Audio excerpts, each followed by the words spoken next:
నా పేరు బి కరుణ. గెజిటెడ్ ప్రధానోపాధ్యాయుని, జిల్లా ప్రజాపరిషత్ ఉన్నత పాఠశాల, కుతుకులూరు, అనపర్తి మండలం, తూర్పుగోదావరి జిల్లా, ఆంధ్రప్రదేశ్. 10వ తరగతి విద్యార్థుల తెలుగు ఉపవాచకమైన రామాయణములో 6 కాండాలు ఉంటాయి. 1 బాలకాండ, 2 అయోధ్యకాండ, 3 అరణ్యకాండ, 4 కిష్కింధకాండ, 5 సుందరకాండ, 6 యుద్ధకాండ. ఈరోజు రామాయణంలో ఉన్న 6 కాండలలో 3వ కాండ అయిన అరణ్యకాండ పాఠము గురించి మనం తెలుసుకుందాం. ఈ వీడియోలో అరణ్యకాండలోని ముఖ్యాంశాల గురించి తెలుసుకుందాం. మారీచుడు బంగారులేడిగా మారుట, రావణుడు సీతను అపహరించుట, జటాయువు సీతాపహరణ విషయము రామునికి తెలియచేయుట, కబంధుడు సీతాదేవి దొరికే ఉపాయం శ్రీరామునికి తెలుపుట,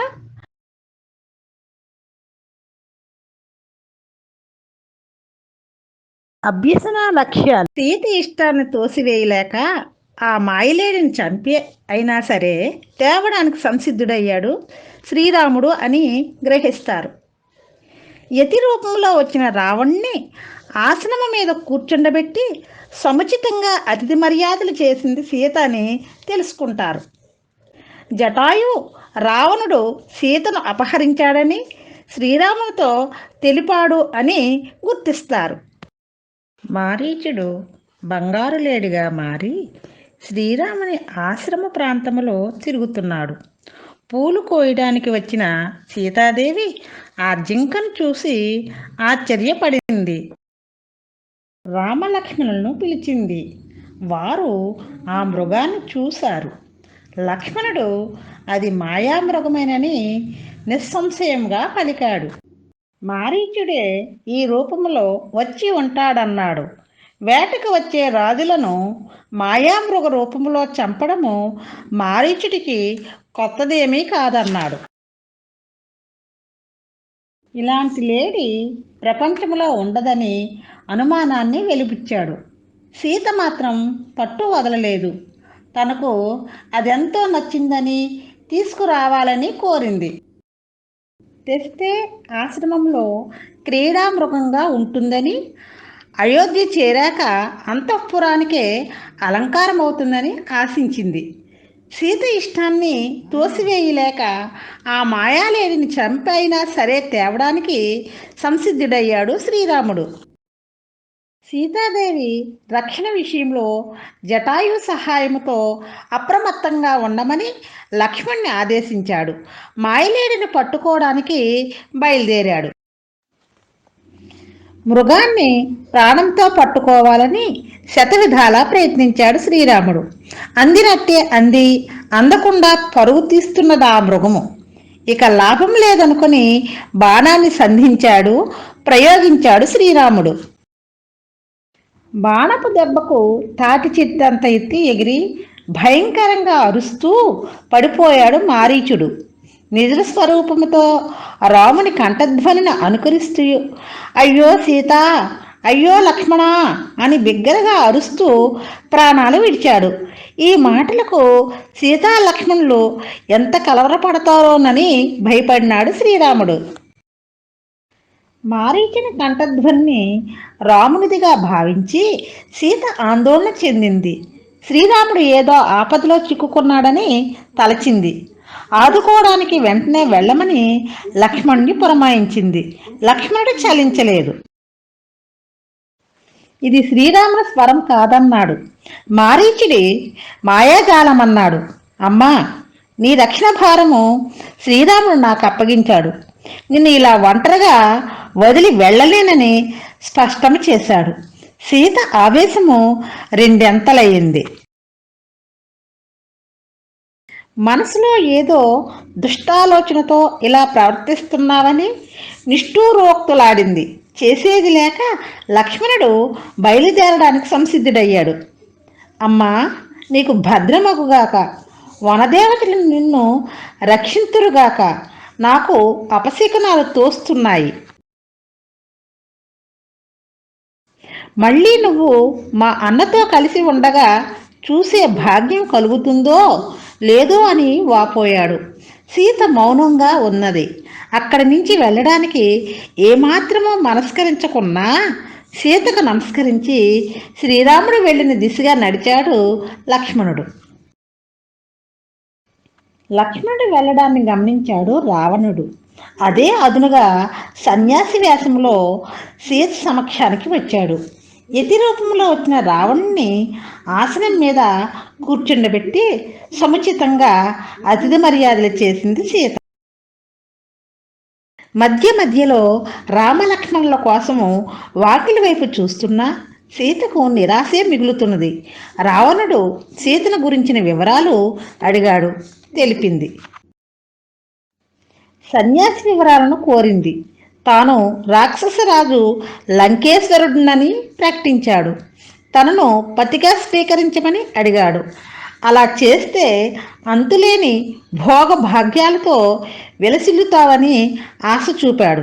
ఆ మాటలకు సీత మండిపడింది. రావణ్ణి తృణీకరించి మాట్లాడింది. శ్రీరాముడు పరాక్రమాన్ని ప్రస్తావించింది. నన్ను అపహరించి నీ చావును నీవే కొని తెచ్చుకోకు అని హెచ్చరించింది. రావణుడి కన్నులు నిప్పులు చెరుగుతున్నాయి. సన్యాసి వేషాన్ని వదిలి 10 తలలతో భయంకరమైన నిజస్వరూపంతో సీత ఎదుట నిలిచాడు. బలవంతంగా సీతను తన రథములో లంకకు తరలిస్తున్నాడు. సీత రామా రామా అంటూ ఆర్తనాదాలను చేస్తున్నది. ఆమె వేదన అరణ్యరోదన అయ్యింది. ఇప్పటి వరకు చెప్పుకున్న పాఠం నుండి కొన్ని ప్రశ్నలు అడుగుతాను. అందరూ సిద్ధమా? ఎవరు బంగారు లేడిగా మారి శ్రీరాముని ఆశ్రమ ప్రాంతంలో తిరుగుతున్నారు? ఆ మారీచుడు, ఆ కబంధుడు, ఈ అంగదుడు, ఈ సుగ్రీవుడు. సమాధానం ఆ మారీచుడు. సీతాదేవి రక్షణ విషయంలో సహాయం చేసిన వ్యక్తి పేరు? ఆ త్రిజట, ఆ జటాయువు, ఈ చాబాలి, ఈ వశిష్ఠుడు. సమాధానం ఆ జటాయువు. రావణుడితో శ్రీరాముడు పరాక్రమాన్ని ఎవరు ప్రస్తావించారు? ఆ త్రిజట, ఆ దశరథుడు, ఈ శూర్పణఖ, ఈ సీత. సమాధానం ఈ సీత. అప్పుడప్పుడే నిద్రకు ఉపక్రమిస్తున్న జటాయువుకు సీతాదేవి ఆర్తనాదాలు వినబడ్డాయి. చూసేసరికల్లా సీతను అపహరించుకుపోతున్న రావణుడు కంటబడ్డాడు. జటాయువు రావణుణ్ణి ఎదిరించాడు. ఇద్దరి మధ్య పోరు హోరాహోరీగా సాగింది. చివరకు రావణుడు ఖడ్గముతో జటాయువు రెక్కలను కాళ్లను నరికివేశాడు. నేలపై కూలాడు జటాయువు. రక్తంతో తడిసి ముద్దైన అతన్ని చూసి ఆత్మబంధువును పోగొట్టుకున్నట్లు సీత ఆక్రందించింది. రావణుడు సీతాదేవిని తీసుకొని ఆకాశ మార్గం పట్టాడు. దీనురాలైన సీత హీనుడైన రావణుణ్ణి పరిపరి విధాలా దూషించింది. ఇంతలో ఒక పర్వత శిఖరం మీద 5 వానర ముఖ్యులను సీత చూసింది. ఉత్తరీయపు కొంగులో తన ఆభరణాలను కొన్నింటిని మూటగట్టి వారి మధ్య పడేటట్లు వదిలింది. ఒకవేళ అటువైపుగా శ్రీరాముడు వస్తే తన గురించి వానరులు అతనికి తెలియచేస్తారనే చిన్న ఆశ. రావణుడు సీతతో లంకకు చేరాడు. తన అంతఃపురములో సీతనుంచాడు. తన వైభవం అంతా చూపించాడు. దాన్ని తృణప్రాయంగా భావించింది సీత. కనికరించమని కాళ్లపై పడ్డాడు. నిరాకరించిందా మహాసాధ్వి. భరించలేకపోయాడు దశకంఠుడు. ఆవేశంతో మైథిలి, నీకు 12 నెలలు గడువిస్తున్నాను. ఈ లోపల నువ్వు దారికి రాకపోతే మరునాడే ప్రాతకాల భోజనానికి వంట వాళ్ళు నిన్ను సిద్ధం చేస్తారని బెదిరించాడు. అక్కడి రాక్షసులతో ఈమెను అశోకవనానికి తీసుకుపోండి. వనం మధ్య ఒక రహస్య ప్రదేశంలో ఉంచి చుట్టూ కాపలాగా ఉండండి. ఎలాగో ఒకలాగా ఈమెను ఒప్పించండి అని ఆజ్ఞాపించి రుసరుసలాడుతూ వెళ్ళాడు. ఆడపిల్లల మధ్య జింకలాగా, రాక్షస స్త్రీల మధ్య సీత బిక్కుబిక్కుమంటూ కాలాన్ని గడుపుతుంది. మారీచుని వధించి శ్రీరాముడు వెనుదిరిగాడు. లక్ష్మణుడు ఎదురయ్యేసరికి నిశ్చేష్టుడయ్యాడు. సీతను ఒంటరిగా వదిలి ఎందుకు వచ్చావని నిలదీశాడు. జరిగిన విషయాలు పోసగుచ్చినట్లు చెప్పాడు లక్ష్మణుడు. ఇద్దరూ ఆశ్రమానికి చేరుకున్నారు. సీతాదేవి జాడ కనిపించలేదు. వనమంతా వెతికారు. సీత జాడ కనిపించలేదు. సీత జాడ చెప్పమని ప్రకృతిని ప్రార్థించాడు శ్రీరాముడు. ఆమె ఎడబాటును తట్టుకోలేక కన్నీరు మున్నీరుగా విలిపించాడు. ఆవేదన ఆవేశంగా మారింది. లోకాలను ధ్వంసం చేయడానికి శ్రీరాముడు సిద్ధపడ్డాడు. లక్ష్మణుడు ఓదార్పు వాక్యాలతో అన్నను శాంతపరిచాడు. అరణ్యంలో సీతను వెతుకుతూ వెళుతున్న రామలక్ష్మణులకు జటాయువు కనిపించాడు. రక్తంతో తడిసిన అతనిని గుర్తించలేదు శ్రీరాముడు. మీదు మిక్కిలి అతడు గడ్డ రూపంలో ఉన్న రాక్షసుడని, సీతను అతడే భక్షించి ఉంటాడని భ్రమపడ్డాడు. బాణంతో చంపడానికి పూనుకున్నాడు. ఇంతలో జటాయువు జరిగిన విషయం చెప్పాడు. రావణుడు సీతను అపహరించాడని, ఎదిరించిన తనకి గతి పట్టించాడని వివరించాడు. అపహరణకు గురైన సీత అవసాన దశలో ఉన్న ఆత్మీయుడు. రాముడు దుఃఖము రెండింతలయ్యింది. తన తండ్రికి ఆత్మీయుడైన జటాయువు పట్ల పితృభక్తిని ప్రదర్శిస్తూ అతని శరీరాన్ని నిమిరాడు. జటాయువు కన్ను మూశాడు. శ్రీరాముడు జటాయువుకు దహన సంస్కారాలు చేశాడు. అతనికి ఉత్తమ గతులు కలగాలని గోదావరిలో జలతర్పణాలు చేశాడు. రామలక్ష్మణులు దండకారణ్యం నుంచి క్రౌంచారణ్యానికి చేరుకున్నారు. అక్కడి వనములో భయంకరుడైన ఒక రాక్షసుని చూశారు. అతని తల మెడ కనబడడం లేదు. కడుపు భాగంలో ముఖం ఉంది. రొమ్ము మీద ఒకే కన్ను ఉంది. యోజనం పొడవు వ్యాపించిన చేతులు. ఆ చేతులలో పక్షులను మృగాలను పట్టి తింటాడు. అతని పేరు కబంధుడు. తన సమీపంలోకి వచ్చిన రామలక్ష్మణులను అమాంతంగా రెండు చేతులతో పట్టుకున్నాడు. అతని చేతుల్లో చిక్కితే తప్పించుకోవడం ఎవరి తరమో కాదు. అందుకే కబంధహస్తాలు అన్న జాతీయము పుట్టుకొచ్చింది. కబంధుడు రామలక్ష్మణులను భక్షించడానికి నోరు తెరిచాడు. అన్నదమ్ములిద్దరూ తమ ఖడ్గాలతో అనాయాసంగా వాడి భుజాలను నరికివేశారు. కబంధుడు కుప్పకూలాడు. రామలక్ష్మణుల గురించి తెలుసుకున్నాడు. తన గురించి చెప్పుకున్నాడు. శాప కారణంగా తనకి వికృత రూపం ప్రాప్తించిందన్నాడు. శ్రీరాముడు కబంధునితో, మాకు రావణుని పేరు మాత్రమే తెలిసింది. అతని రూపము, ఉండే చోటు, శక్తి సామర్థ్యాలు తెలియవు. వాటిని చెప్పవలసిందని అడిగాడు. సమాధానంగా కబంధుడు, శ్రీరామ, నాకిప్పుడు దివ్యజ్ఞానం లేదు. నా శరీరాన్ని దహిస్తే నా నిజరూపం వస్తుంది, అప్పుడు చెప్పగలనన్నాడు. కబంధుడి శరీరానికి అగ్ని సంస్కారం చేశారు రామలక్ష్మణులు. ఆ జ్వాలల నుంచి దివ్య దేహంతో బయటకు వచ్చాడు కబంధుడు. సీతాదేవి దొరికే ఉపాయాన్ని శ్రీరాముడికి చెప్పాడు. ఇందుకు సుగ్రీవుడి మైత్రి బాగా తోడ్పడుతుందన్నాడు. వాలి సుగ్రీవుల కథని వివరించాడు. సుగ్రీవుని చేరే దారిని చెప్పాడు. శ్రీరాముడు అనుమతిని తీసుకొని కబంధుడు స్వర్గానికి వెళ్ళాడు.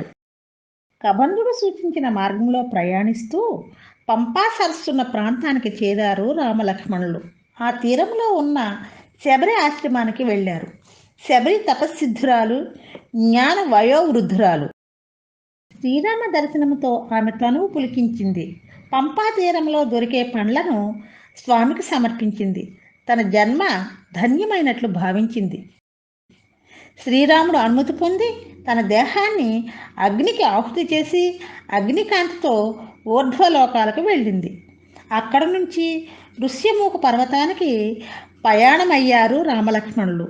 దారిలో పంపా సరోవరాన్ని దర్శించారు. ఇప్పటి వరకు చెప్పుకున్న పాఠం నుండి కొన్ని ప్రశ్నలు అడుగుతాను. అందరూ సిద్ధమా? రావణ్ణి ఎదిరించి పోరాడిన వ్యక్తి పేరు ఏమిటి? ఆ చిలుక, ఆ జటాయువు, ఈ పావురము, ఈ కాకి. సమాధానం ఆ. జటాయు.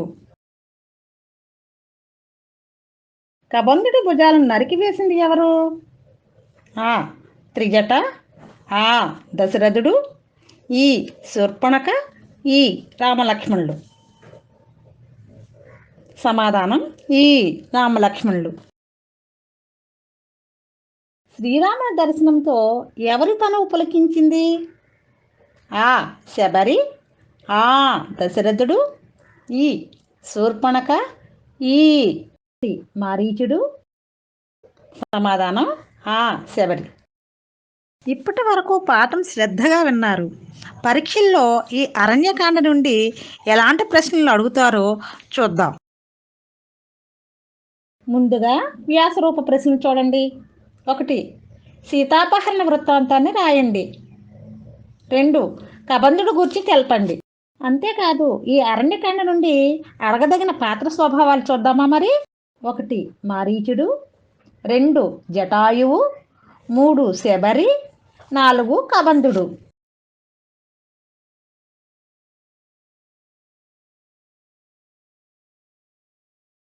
అవి ఏంటంటే, ఇచ్చిన వాక్యాలు ఏ కాండకి చెందినవో ఆ కాండ పేరు దోషరహితంగా రాయట. మారీచుడు బంగారు లేడిగా మారి శ్రీరాముని ఆశ్రమ ప్రాంతంలో తిరుగుతున్నాడు. మృగాన్ని ప్రాణంతో పట్టుకోవాలని శతవిధాలా ప్రయత్నించాడు శ్రీరాముడు. అందినట్టే అంది జటాయువు కనిపించాడు. శ్రీరాముడు అనుమతిని తీసుకొని కబంధుడు స్వర్గానికి వెళ్ళాడు.